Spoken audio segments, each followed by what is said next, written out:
नाशिक विधान परिषदेच्या जागेवरून महायुतीमध्ये नाराजी नाट्य पाहायला मिळते।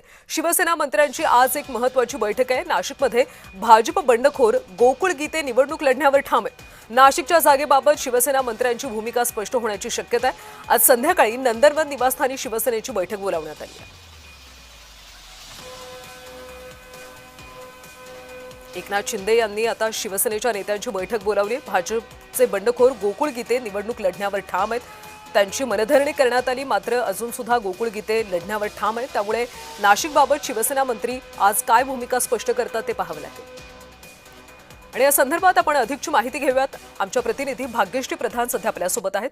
भाग्यश्री, खरं तर नाशिकचा तिढा काही सुटत नाहीये। मुख्यमंत्री उपमुख्यमंत्री सगळ्यांनी गोकुळ गीतेंसोबत बातचीत केली, मात्र ते निवडणूक लढण्यावर ठाम आहेत। आज शिवसेना नेत्यांच्या बैठकीत काय होऊ शकतं? नक्कीच आपण जर बघितलं तर गेले काही दिवस नाशिक जे आहे ते राजकीयदृष्ट्या ढवळून निघालेलं पाहायला मिळतंय। त्याचं कारण विविध गोष्टी ज्या आहेत त्या सध्या नाशिकमध्ये सुरू असल्याचं पाहायला मिळतंय।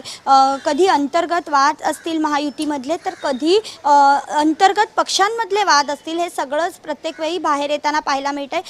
त्याच पद्धतीने जर आपण बघितलं तर स्वराज्य संस्थेच्या अंतर्गत येणाऱ्या विधान परिषद निवडणुका ज्या आहेत त्या आता काहीच दिवसात लागलेल्या आहेत आणि या सगळ्यामध्ये महायुतीचे जे उमेदवार आहेत नरेंद्र दराडे यांना उमेदवारी महायुतीकडनं जाहीर करण्यात आली आहे। मात्र गोकुळ गीते काही ऐकण्यास तयार नाही आहेत। जे भाजपचे आहेत त्यांनी अपक्ष अर्ज भरलेला आहे आणि गोकुळ गीतेंना मनवण्याचे विविध पद्धतीने प्रयत्न झालेले आहेत, मात्र ते काही ऐकण्यास तयार नाही आहेत। दुसरीकडे जर आपण बघितलं तर राष्ट्रवादी आणि शिवसेनेमध्येही काही फार अलबेल तिथे असल्याचं पाहायला मिळत नाही आहे। एकंदरीतच जर राजकीय परिस्थिती बघितली नाशिकची तर महायुतीमध्ये कुठेतरी अंतर्गत धुसफूस असल्याचं पाहायला मिळते आणि याचाच फटका नाशिकमध्ये बसू नये यासाठी आज पुन्हा एकदा शिवसेना कडनं नंदनवन इथे एक बैठक घेण्यात आलेली पाहायला मिळते। संध्याकाळी ही बैठक आयोजित केलेली आहे। एकनाथ शिंदे स्वतः उपस्थित असणार आहेत।